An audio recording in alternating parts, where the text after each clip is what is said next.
Manchester United are open to letting go of Marcus Rashford as early as the winter transfer window. This is the developing update today from Manchester United. My name is Webb. Welcome to the United Road Sport. We're here for some real talk, guys. It has been broken by a credible journalist, Florian Plattenberg from Germany, who is saying that Marcus Rashford is one of the players that Man United deem surplus to requirements and will not be considering him unsellable come the next transfer windows. Of course, the latest in the summer, but even as early as the January transfer window. So Man United are extremely open to the idea of letting go of Marcus Rashford. Why?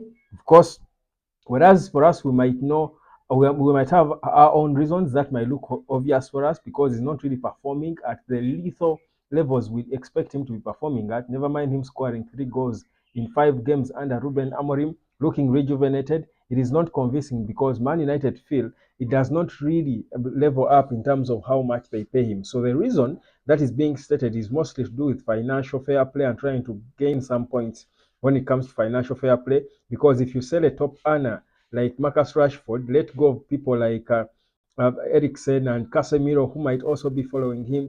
They certainly, Anthony, all these are top earners. They certainly feel they might be freeing up their wage bill and, of course, earning some points that can help them maneuver through the tight financial fair play restrictions. So Rashford is a victim of the cuts, the maximum pay cuts, and of course financial adjustments that Ineos are trying to implement at Man United if they are going to get the ship to stay afloat. So Rashford, but also we know that has not really impressed Ruben Amorim in terms of his attitude towards adopting in a new role as a footballer because he seems to be stuck in that left wing position, which is not literally no longer there under Ruben Amorim. So he feels that he can do without him, but also he can save off some of his wages to pay another player, for example, Victor Gyökeres, who is linked with Man United but definitely would be earning, if he joined Man United, Gyökeres would be earning way below the nearly 380,000 pounds per week that Marcus Rashford is earning. So that's what is coming out of the club. Of course, all these things are happening now, not by mistake, guys, because I think what Sir Jim Ratcliffe did is give Ruben Amorim time to work with everyone on the team, the Ineos team in terms of staff, but also work with everyone in terms of players for him to give a proper recommendation on players he wants to keep and players who would want to leave, but also departments where he thinks that there is need to make some new signings and recruitments. So I think this period has ended, and Amorim's report is the basis of some of the drastic decisions we're hearing now.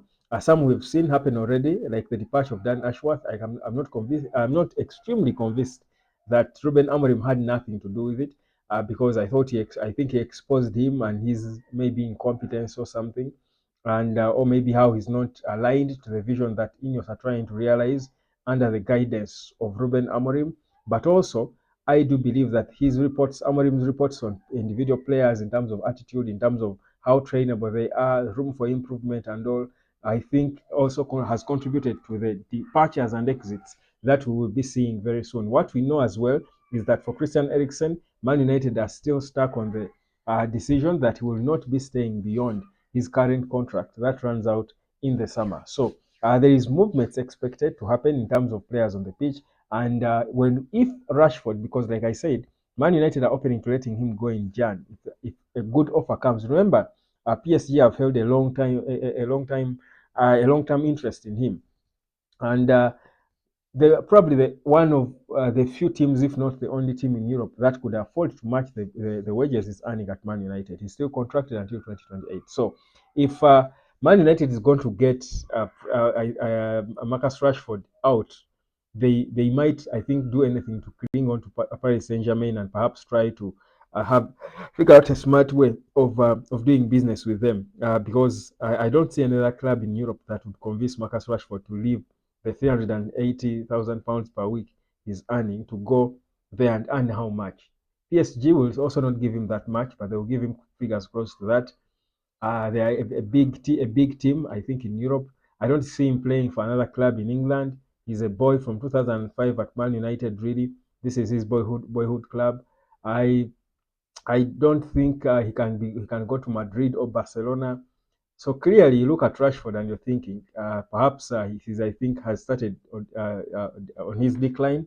It will take a lot of hard work from him to salvage his career now. But I think, as it looks now, it seems Man United, the only club that literally has every reason to back him, are also giving up on him. So that's what's happening. That's a big update from today. I do know that many of you would be interested in that. How much would PSG, for example, pay for Rashford? I believe Man United would be holding out for about 50 million quid. They hope a club can come in and be willing to pay 50 million quid for Rashford. I believe if that came in, they would just cash in on him, because that would certainly be absolute pure profit. Even 40 for me, for Rashford and his levels now, his age, I still think it's good business for Man United, considering that this is a player who is giving them negligible value, if you ask me. So that's exactly what's happening. My name is Webb. Give me your honest opinion about Rashford and whether or not you think he should be leaving Man United. Cheers.